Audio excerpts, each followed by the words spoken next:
Hello दोस्तों, स्वागत है आपका हमारे YouTube channel GK by UPSC पे।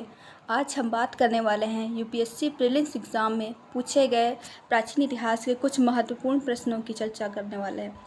चलिए स्टार्ट करते हैं। हमारा पहला प्रश्न है, प्राचीन भारत के इतिहास के संदर्भ में भवभूति और हस्तिमल तथा श्रमेश्वर क्यों प्रसिद्ध हैं? प्राचीन भारत के इतिहास के संदर्भ में भवभूति, हस्तिमल तथा श्रमेश्वर क्यों प्रसिद्ध है? ऑप्शन ए जैन साधु, ऑप्शन बी नाटककार, ऑप्शन सी मंदिर वास्तुकार, ऑप्शन डी दार्शनिक। इसका राइट आंसर है ऑप्शन बी वास्तुकार। ओके, चलिए हमारा नेक्स्ट क्वेश्चन है। और हाँ गाइस, यहाँ पे कुछ की पॉइंट्स भी दिए गए हैं जिनको आप पीडीएफ के माध्यम से पढ़ सकते हैं। हम आपको पीडीएफ प्रोवाइड कर देंगे। चलिए हमारा नेक्स्ट क्वेश्चन है, जैन दर्शन मानता है कि दुनिया का निर्माण और अनुरक्षण डैश द्वारा किया जाता है। ऑप्शन ए सार्वभौमिक नियम, ऑप्शन बी सार्वभौमिक सत्य, ऑप्शन सी सार्वभौमिक विश्वास, ऑप्शन डी सार्वभौमिक आत्मा। गेस करिए इसका राइट आंसर क्या होगा? यहाँ पे क्या होगा? चलिए इसका राइट आंसर है ऑप्शन ए सार्वभौमिक नियम। देखिए यहाँ पे दिया है, अब कुछ ये इम्पोर्टेंट की पॉइंट्स है जो आप पढ़ सकते हैं पीडीएफ के माध्यम से। चलिए हमारा थर्ड क्वेश्चन है, प्राचीन भारत के विद्वानों साहित्यकारों के संदर्भ में निम्नलिखित कथनों पर विचार कीजिए। प्राचीन भारत के विद्वानों साहित्यकारों के संदर्भ में निम्नलिखित कथनों पर विचार कीजिए। ऑप्शन ए पाणिनि पुष्यमित्र शुंग से संबंधित है, ऑप्शन बी अमर सिंह हर्षवर्धन से संबंधित है, ऑप्शन 3 कालिदास चंद्रगुप्त सेकंड से संबंधित है। उपयुक्त कथनों में से कौन सा सही है आपको बताना है। चलिए गैस करिए इसका राइट आंसर क्या होगा?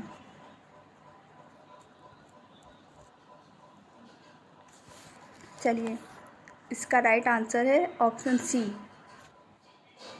कालिदास चंद्रगुप्त सेकंड से संबंधित है। ऑप्शन सी केवल 3। ओके, चलिए हमारा नेक्स्ट क्वेश्चन है। देखिए यहाँ पे पूरा पीडीएफ प्रोवाइड कर दिया है, आप यहाँ पे देख सकते हैं। इंपॉर्टेंट की पॉइंट्स जो एग्ज़ाम में पूछे जा सकते हैं, ये थ्योरी है। ओके, चलिए हमारा नेक्स्ट क्वेश्चन है, भारत के इतिहास के संदर्भ में निम्नलिखित युग्मों पर विचार कीजिए। यहाँ पे प्रसिद्ध स्थल दिए गए और वर्तमान राज्य दिए हैं, जैसे प्रसिद्ध स्थल भीलसा है और वर्तमान राज्य मध्य प्रदेश। तो और दूसरा है द्वार समुद्र और वर्तमान राज्य महाराष्ट्र, और प्रसिद्ध स्थल गिरनार और वर्तमान राज्य गुजरात, जो प्रसिद्ध स्थल रह चुके हैं। तो इसमें लिखा उपयुक्त में से कौन सा युग्म सही सुमेलित है? बताइए। इसका राइट आंसर होगा फोर्थ का ए, केवल 1 और 3। ओके, चलिए हमारा नेक्स्ट क्वेश्चन है। ये देखिए यहाँ पे की पॉइंट्स दिए हैं, नीचे दी गई सारी सुमेलित है। प्रसिद्ध स्थल भीलसा का मध्य प्रदेश है, द्वार समुद्र का कर्नाटक है, और गिरनार का गुजरात है, और स्थानेश्वर का हरियाणा है। ओके, चलिए हमारा नेक्स्ट क्वेश्चन है, प्राचीन भारतीय गुप्त राजवंश के समय के संदर्भ में नगर, घंटासाला, कदूरा तथा चौल किस लिए विख्यात थे? ऑप्शन ए विदेशी व्यापार करने वाले बंदरगाह, ऑप्शन बी शक्तिशाली राज्यों की राजधानियाँ, ऑप्शन सी उत्कृष्ट प्रस्तर कला तथा स्थापत्य से संबंधित स्थान, ऑप्शन डी बौद्ध धर्म के महत्वपूर्ण तीर्थ स्थल। गैस करिए इसका राइट आंसर क्या है? आंसर तो दिया है पर आप अपने मन से बता सकते हैं इसका राइट आंसर क्या है। चीटिंग नहीं करनी है आपको। चलिए इसका राइट आंसर है ऑप्शन ए विदेशी व्यापार करने वाले बंदरगाह। ओके, देखिए यहाँ पे इंपॉर्टेंट की पॉइंट्स भी दे गए हैं। रोमन साम्राज्य की संपत्ति पश्चिमी भारत में कल्याण, चोल, ब्रोज और खंबात के बंदरगाहों के माध्यम से भारत पहुंची। चोल गुप्त वंशों में बंदरगाह में से एक था। आंध्र क्षेत्र में बंदरगाह कदूरा और घंटासाला, कावेरी पट्टनम और टोंडेल पांड्य क्षेत्र के बंदरगाह थे। अतः सही उत्तर विदेशी व्यापार को संभालने वाले बंदरगाह। ओके, चलिए। और हाँ, यहाँ पे इंपॉर्टेंट पॉइंट्स भी दिए गए हैं और एडिशनल इन्फॉर्मेशन भी जो नए पैटर्न पे आधारित है, उसको भी आप ज़रूर देख लीजिएगा। चलिए हमारा नेक्स्ट क्वेश्चन है, भारत का राष्ट्रीय आदर्श सत्यमेव जयते भारत का प्रतीक चिन्ह निम्न में से अंकित है जो कहाँ से लिया गया। डैश मतलब कहाँ से लिया गया। इसका राइट आंसर है ऑप्शन डी, मुंडोक-निषद। ओके, चलिए हमारा नेक्स्ट क्वेश्चन है क्वेश्चन नंबर 7। निम्नलिखित में से कौन से साम्राज्य बुद्ध के जीवन से जुड़े थे। निम्नलिखित में से कौन से साम्राज्य बुद्ध के जीवन से जुड़े थे। ऑप्शन ए अवंती, 2 गांधार, 3 कौशल, 4 मगध। नीचे दिए गए कूट का उपयोग करके सही उत्तर चुनिए। बुद्ध के जीवन से जुड़े कौन से थे साम्राज्य। बुद्ध के जीवन से कौन से जुड़े साम्राज्य थे। आप बता सकते क्या होगा। इसका राइट आंसर है ऑप्शन सी, केवल 3 और 4। 3 और 4 कौन से हैं हमारे, कौशल और मगध।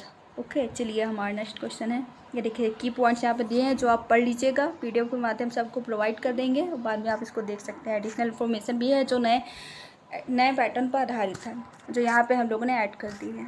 चलिए हमारा नेक्स्ट क्वेश्चन नंबर 8 है। सम्राट अशोक के शिलालेखों का सबसे पहले विकूटन किसने किया था।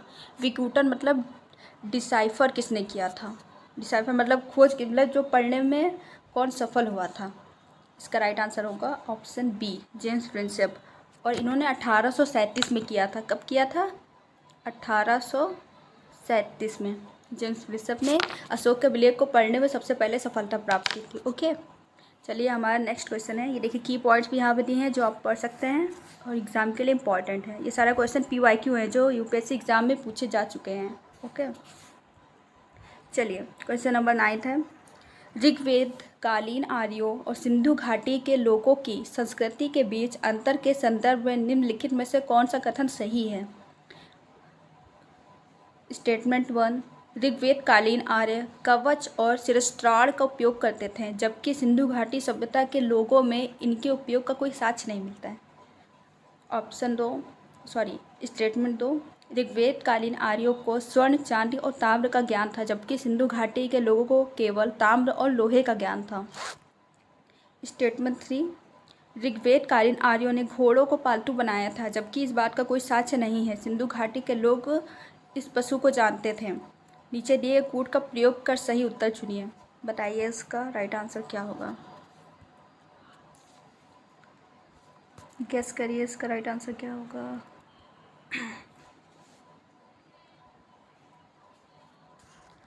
इसका राइट आंसर होगा केवल 1, केवल 2 और 3, केवल 1 और 3, 1, 2 और 3। इसका राइट आंसर होगा ऑप्शन डी, ऑप्शन डी, केवल 1 और 3। कौन से हैं चलिए देखते हैं। ऋग्वेद कालीन आर्य कवच और शिरस्त्राण का उपयोग करते थे जबकि सिंधु घाटी सभ्यता के लोगों में इनका उपयोग का कोई साक्ष्य नहीं मिलता है। सही है, ये भी बात सही है।